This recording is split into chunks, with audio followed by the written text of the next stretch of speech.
Dan kali ini, seperti biasa, gue bakal ngomongin alur sebuah cerita film lagi nih, yang menurut gue sih cukup menarik, dan juga bikin gue agak sedikit kesel sih cuy. Tapi ya udahlah ya. Jadi singkatnya aja nih, film ini tuh menceritakan tentang hidup seorang pria yang mau bunuh diri gitu. Karena dia udah gak sanggup ngebayar hutang-hutangnya, dan dia malah terdampar di sebuah pulau gitu cuy. Serta dirinya yang mencoba bertahan hidup di pulau itu. Ya udah cuy, gak perlu banyak ngemeng-ngemeng lagi. Inilah dia alur cerita film Castaway on the Moon.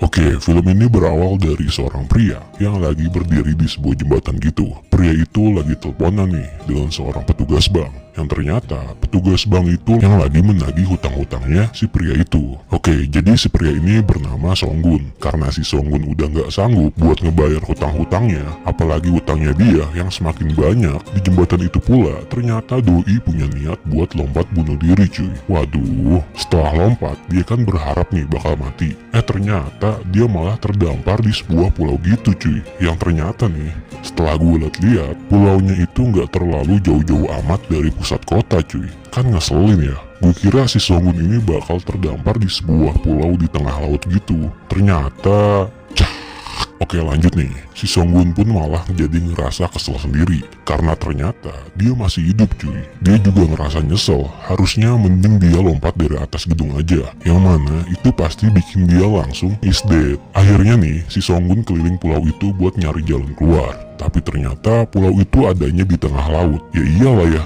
semua pulau juga adanya di tengah laut ya. Kan maksud gue, jadi pulau itu emang bener-bener gak ada jalan buat dia pergi ke daratan. Gak lama si Songgun pun ngeliat sebuah kapal yang kebetulan lagi lewat di pulau itu cuy. Langsung dong si Songgun meminta pertolongan. Kebetulan juga nih ada orang di kapal itu yang ngeliat si Songgun kan. Karena tangan si Songgun yang melambai-lambai minta tolong, orang di kapal itu malah ngira kalau si Songgun itu lagi menyapa orang-orang di kapal itu cuy. kan kampret ya. Orang minta tolong malah dikira dadah-dadah ke dia. Aduh. Si Songgun pun nyoba buat nge-WA pacarnya. Sampai dia juga nyoba buat berenang ke seberang. Tapi tetap aja cuy, semua itu ya percuma. Karena si Songgun yang udah ngerasa putus asa banget kan, dia malah berniat mau bunuh diri aja cuy di pulau itu. Tapi pas dia lagi mau bunuh diri nih, tiba-tiba dia malah ngerasa perutnya jadi mules. Karena perutnya yang udah gak bisa diajak kompromi lagi, dia malah OTW boker di semak-semak. Waduh, gatel-gatel tuh pasti ya si Songgun. Malamnya si Songgun ngerasa kalau hidupnya yang sekarang itu jauh lebih baik. Ya lebih santuy, lebih chill ya kan. Bebas lah pokoknya. Karena dia udah nggak harus mikirin semua utang-utangnya. Beban hidupnya sama kredit-kreditan HP iPhone 11-nya. Besoknya Songgun mencari barang-barang bekas yang mungkin aja bisa dia pakai nih. Sampai dia nggak sengaja nemuin sebuah perahu bebek yang udah nggak kepake gitu. Yang akhirnya perahu bebek itu dia jadiin rumah buat dia tidur. Singkat cerita aja, karena si Songgun yang harus tetap bisa bertahan hidup di pulau itu, dia pun memakan jamur-jamuran, mencari ikan-ikan di sungai, menjebak burung-burung dan bebek, sampai dia pun menuliskan kata help di pulau itu.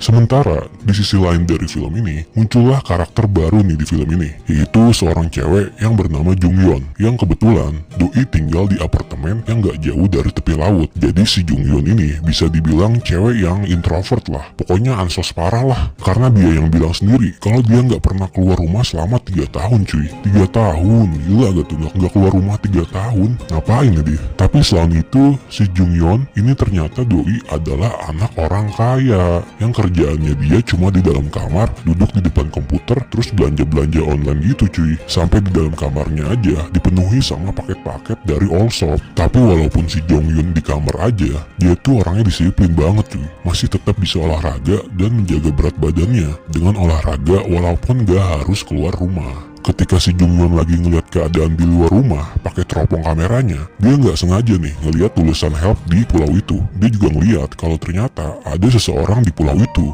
yang bikin si Jung Yeon jadi kaget sekaligus penasaran nih apa yang barusan dia lihat. Selain itu, si Jung Yeon kan suka banget ya sama hal-hal yang berhubungan dengan luar angkasa. Dia malah ngira nih kalau orang yang di pulau itu adalah alien cuy.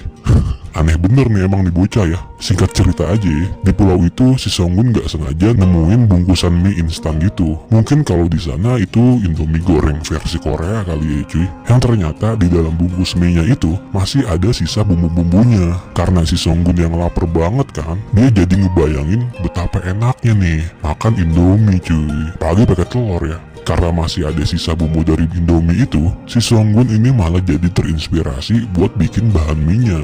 Sampai dia simpen tuh bumbu Indominya ya kan. Sementara karena terinspirasi, akhirnya si Songgun ini mencari segala cara buat mencoba menanam dan berkebun cuy. Supaya dari hasil tanamannya itu bisa dia pakai buat bahan tepung mie. Di sisi lain, ternyata setiap hari si Jungyeon selalu merhatiin kegiatan si Songgun. Yang mana Jungyeon masih menganggap kalau si Songgun itu adalah seorang alien. Karena si Jungyeon ini penasaran, akhirnya dia mencoba buat mengirim pesan kepada Songgun. Jungyeon yang udah selama 3 tahun gak keluar kamar sama sekali, akhirnya dia ngeberaniin diri buat keluar dari rumah cuy. Pesannya itu dia lemparin dari atas jembatan ke bawah pulau itu dengan sebuah botol. Singkat cerita aja nih, udah 3 bulanan si Jungyeon belum menerima pesan balasan dari orang di pulau itu, yaitu si Songgun. Tapi ketika Songgun lagi mencari-cari barang bekas, baru deh tuh dia nemuin pesan dari si Jungyeon yang bertuliskan kata hello. Setelah nemuin pesan itu, si Songgun jadi ngerasa kan kalau ada orang lain yang tahu keberadaannya. Dan dia makin curiga cuy kalau ada orang lain yang lagi merhatiin dia dari kejauhan. Songgun pun langsung membalas pesan itu dengan menuliskan kata di sebuah pasir dengan tulisan how are you. Sementara itu si Jungyeon yang tahu kalau pesannya udah dibaca sama orang di pulau itu, tahu si Songgun, dan juga dibalas lagi pesannya. Terlihat kalau dia seneng banget. Nah mulai dari situ nih akhirnya Jungyeon jadi sering ngirimin pesan kepada si Songgun.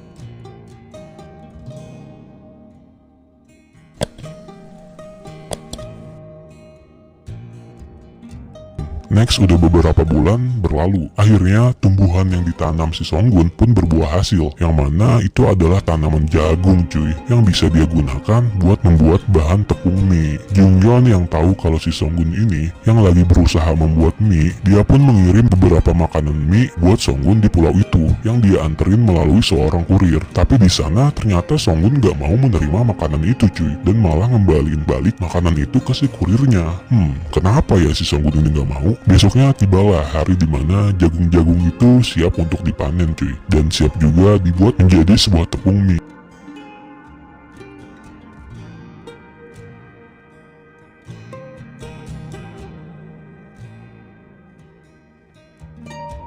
Singkat, dengan segala cara, akhirnya si Songgun pun berhasil juga nih membuat mie itu. Dan mie-nya itu siap buat dibumbuin pakai bumbu mie yang dia temuin waktu itu cuy. Nah pas dia lagi makan mie itu nih, tiba-tiba aja si Songgun ini malah nangis cuy. Kira-kira kenapa ya dia? Karena gini, ternyata dia tuh nggak nyangka banget apa yang dia rawat dan dia perjuangkan selama ini buat sebuah tanaman jagung doang, sampai akhirnya tuh jagung bisa dibuat menjadi bahan mie adalah sebuah proses yang sangat berarti dan begitu penting buat dia. Sampai dia nangis terharu karena ngerasa bahagia dan bangga atas hasil kerja kerasnya. Nah dari situlah alasan kenapa si Songgun ini menolak makanan yang dikirim dari si Jungyeon. Karena si Songgun ini bisa dibilang orang yang menghargai sebuah proses banget, bukan yang instan-instan ya cuy. Keren banget nih, gokil nih si Songgun. Setelah itu si Jungyeon ngirimin sebuah pesan lagi cuy, yang berisikan ucapan selamat kepada Songgun karena dia yang udah berhasil membuat sebuah mie. Karena si Jungyeon yang selalu ngirim pesan sama si Songgun, sampai akhirnya bikin si Songgun jadi penasaran nih, siapa sih sebenarnya orang yang selalu ngirimin dia pesan. Jungyeon yang tahu kalau Songgun ini penasaran sama dirinya, malah bikin si Jungyeon ini malah jadi sedih cuy. Jadi kenapa dia sedih ya? Soalnya gini, si Jungyeon ini kan cewek yang introvert ansos parah ya, jadi dia ngerasa kalau dia tuh nggak pede gitu cuy. Apalagi kalau ada orang yang tahu tentang dirinya, karena dia ngerasa nggak secantik cewek-cewek Korea pada umumnya gitu. Apalagi ternyata kalau si Jungyeon ini juga punya bekas luka di bagian kepalanya. Ya udah, makin nggak pede aja dia. Makanya kenapa setiap keluar rumah si Jungyeon ini selalu pakai helm cuy. Kukira dia takut ditilang ya. Singkat cerita aja nih, ketika ada cuaca buruk, terjadilah badai yang cukup besar di kota itu, yang mana bikin semua tanaman si Songgun di pulau itu ikut hanyut dan pada hancur semua. Begitupun sama kapal bebeknya yang udah jadi tempat tinggalnya, sampai kapal bebek itu ikut hanyut ke bawah arus ke tengah laut. Kasian banget nih si Songgun, udah tanamannya hancur, kapal bebeknya hanyut, sedih lah pokoknya. Besoknya, si Jungyeon ngelihat keadaan Songgun yang sedih banget gara-gara kejadian badai semalam. Sampai gak lama nih, di pulau itu muncullah dua orang lain nih, yang mana mereka itu adalah petugas pembersih pulau yang nanyain ke si Songgun lagi ngapain di pulau itu, karena takut kan. Akhirnya si Songgun pun malah kabur. Mungkin si petugas itu ngira kalau si Songgun itu orang gila kali ya. Dan sialnya juga, si Songgun ini kena tangkep karena kata si petugas, pulau yang di tempat si Songgun itu adalah pulau konservasi, atau bisa dibilang pulau yang dilindungi oleh pemerintah, dan sama sekali nggak boleh ada orang yang tinggal di sana. Setelah itu si Songgun dibawa nih sama petugas kembali ke kota, dan malah ninggalin si Songgun sendirian di jalanan. Udah kayak orang gila cuy, kasian banget sumpah Dani si Songgun. Sementara itu ternyata si Jungyeon kebetulan ngeliat kejadian itu cuy. Dia juga coba ngeberanin diri lagi nih buat keluar dari rumah, karena dia yang mau nyamperin dan ketemu sama si Songgun. Nah, karena Songgun nggak tahu harus pergi kemana lagi, bingung kan dia, udah nggak punya tempat tinggal, banyak tagihan utang. Akhirnya dia malah berencana lagi nih buat mau bunuh diri cuy. Tapi kali ini dengan cara dia yang berniat mau lompat dari atas gedung. Aduh, akhirnya si Songgun pergi ke sebuah gedung gitu dengan naik sebuah bis. Sementara itu kebetulan aja nih si Jungyeon ngeliat si Songgun yang naik bis kan, dia pun langsung lari cuy ngejar bisnya si Songgun, sampai bikin si Jungyeon udah ngerasa capek banget, gak sanggup lagi buat ngejar bisnya si Songgun. Soalnya si Jungyeon ini yang berharap banget lah bisa ketemu si Songgun, walaupun ya cuma sebentar. Karena ngerasa udah gak ada harapan lagi buat ketemu si Songgun, dia malah jadi nangis cuy. Sedih banget lah nangisnya pokoknya. Tapi nggak lama nih, tiba-tiba ada sebuah pemberitahuan pada warga seluruh kota, sebuah pengumuman tentang simulasi latihan serangan udara di kota itu. Yang mana simulasi itu bikin semua orang-orang di kota dan semua kendaraan-kendaraan di jalanan diwajibkan buat berhenti selama beberapa menit. Ngedengar hal itu bikin si Jungyeon ini langsung seneng banget, dan muncullah senyum harapan baru buat ketemu si Songgun. Karena bis yang dinaikin si Songgun udah pasti ikutan berhenti. Nah disitulah akhirnya Jungyeon kembali ngejar bisnya Songgun, sampai akhirnya mereka berdua pun bertemu juga nih. Tapi di sini kan si Songgun belum tahu nih kalau si Jungyeon yang suka ngirimin dia pesan. Si Songgun pun bingung kan, sebenarnya nih cewek siapa gitu. Tapi akhirnya si Jungyeon bilang kalau dialah orang yang selalu memperhatikan dan selalu ngirim dia pesan. Nah di akhir film ini terlihat nih kalau Songgun pun akhirnya bahagia banget karena bisa tahu siapa orang yang selama ini selalu merhatiin dia dan selalu ngirim dia pesan selama dia di pulau itu. Dan akhirnya mereka berdua pun bisa dipertemukan ya. Cie Songgun. Dan film ini pun selesai. Oke cuy, segitu aja pembahasan alur cerita film kali ini. Kalau kalian suka jangan lupa di like dan subscribe. Komen aja cuy kalau next kalian mau gue bahas film apa lagi nih. Makasih juga yang udah